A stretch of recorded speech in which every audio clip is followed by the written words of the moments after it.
Miss Sullivan gave Helen a doll, and when she gave it, she spelled the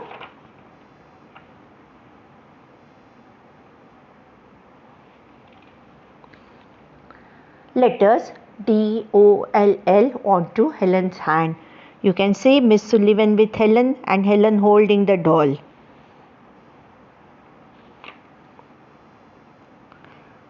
Let us read this again. Miss Sullivan gave Helen a doll, and when she gave it, she spelled the letters DOLL onto Helen's hand. Now try writing DOLL on your hand. You can feel the words. She did this with the names of other things such as CAKE, cake, and MUG, mug. Helen obediently spelled them back, but she did not understand what it all meant, and she soon grew bored and unhappy. She would not try any more, and poor Anne Sullivan did not know what to do next. Helen could understand the difference between letters.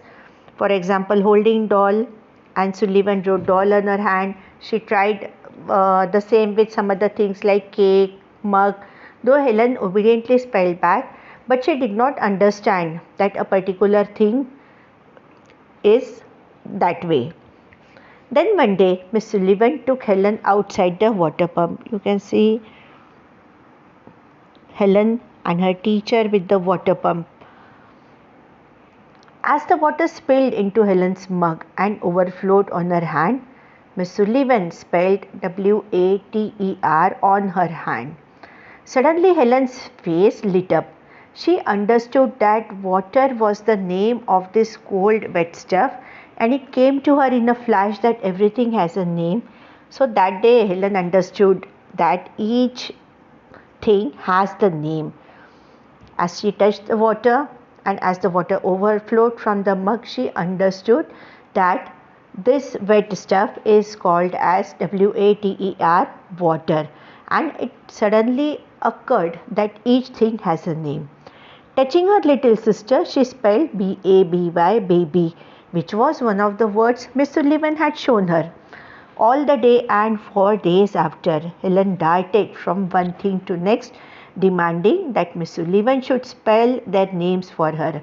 Darting is moving from one thing to other or to run suddenly. She became so excited she could hardly control herself.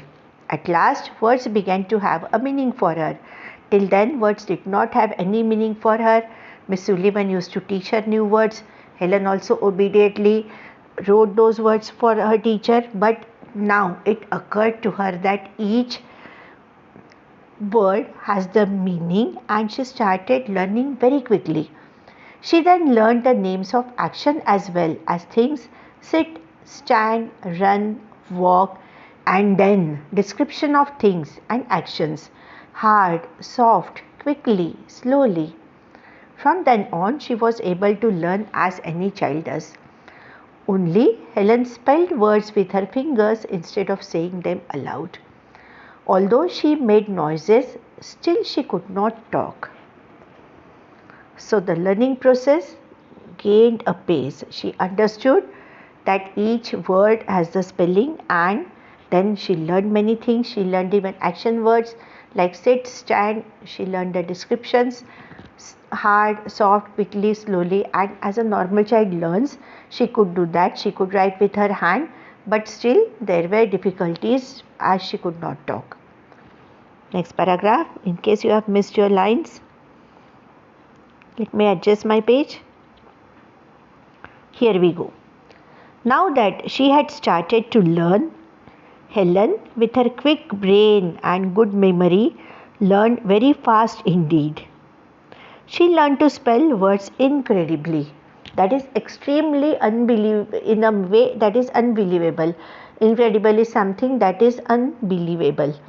She learned to spell words incredibly fast, and soon she and her beloved teacher could have long conversations.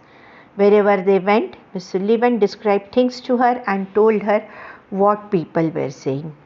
Helen soon learned to write on a special frame with ridges to keep the line straight. and later she learned to type. She began to read Braille books. Now children, Braille is a system that is developed to help the blind read.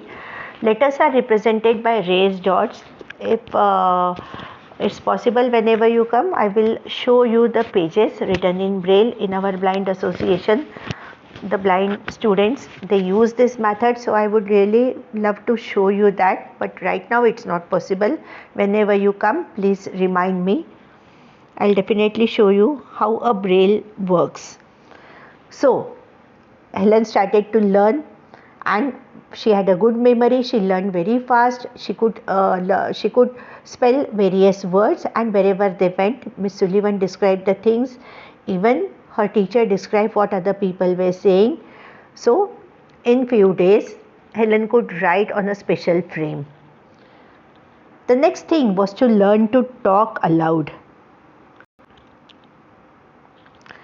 The next thing was to learn to talk aloud. For this, she had a special teacher who taught her how to move her lips and tongue. Helen quickly learned to talk and also to listen to people speaking by putting her sensitive fingers on their lips and throats. So this was not easy. Though while reading it seems to be very easy, but you can imagine how difficult it is to teach a child who is not able to hear, who is not able to see.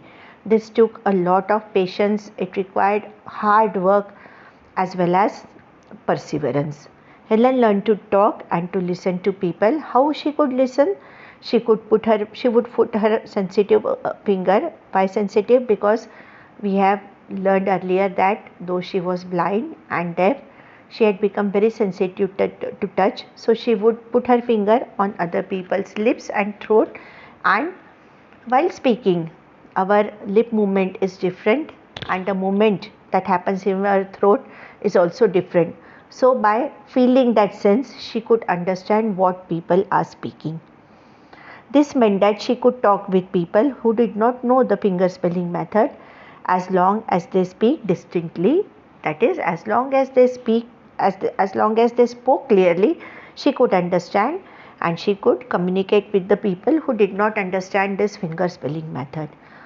All this was hard work needing endless patience by both pupil and teacher and long practice. Of course, it requires a lot of patience and hard work and practice. In time, she could talk, read and write, and even learn to speak.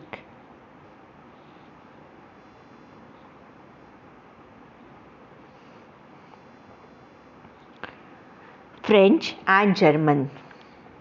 Now Helen was determined to go to university and take a degree. So just imagine learning so many things, speaking, writing, learning Braille language, and along with that learning foreign languages like French and German, and now the next goal was to go to university and achieve a degree. When she was 20, she sat for the entrance examination at Radcliffe College, one of the best colleges in America. The papers were set in Braille and she typed her answers. Of course, she could not read what she had written. Now, as you operate the mobile, you know that the alphabets are arranged in a particular manner. Same way on typewriter, the alphabets are arranged on a particular manner. So she could type as well. So the papers were set in Braille. She could read the language. And how to read the Braille? It is not like our book. The dots are sort of raised dots, and you can feel the touch, and the children, they can understand the alphabets as well. So the papers were set in Braille and Helen typed her answers. She could not read what she has written, but she has to take a chance that she has made no mistakes.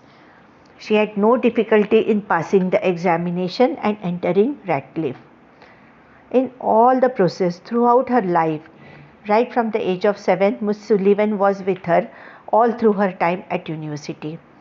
In the end, this girl who at 7 had lived in a dark world, unable to hear or speak, won high university honors, that is passing out, taking the degree with extremely good marks, that is university honors. So just imagine at the age of 7, when she had difficulty in communicating, she had difficulty in speaking with her parents, with others, and now she was a person who had learned to speak, to write. She had even learned languages like French and German.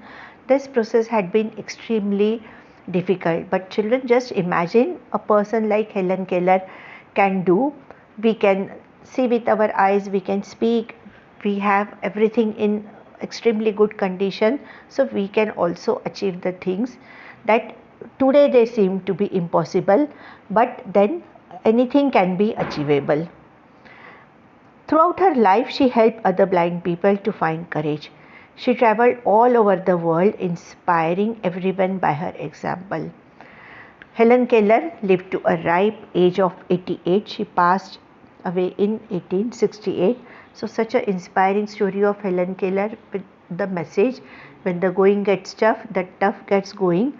Along with that, we also have a message that anything is possible if we are determined to achieve. So on this note, we end this chapter. For homework, you will read the chapter, and then whatever question answers will be given to you. Complete your notebook. Keep on reading, keep on studying. Take care, stay safe. Thank you.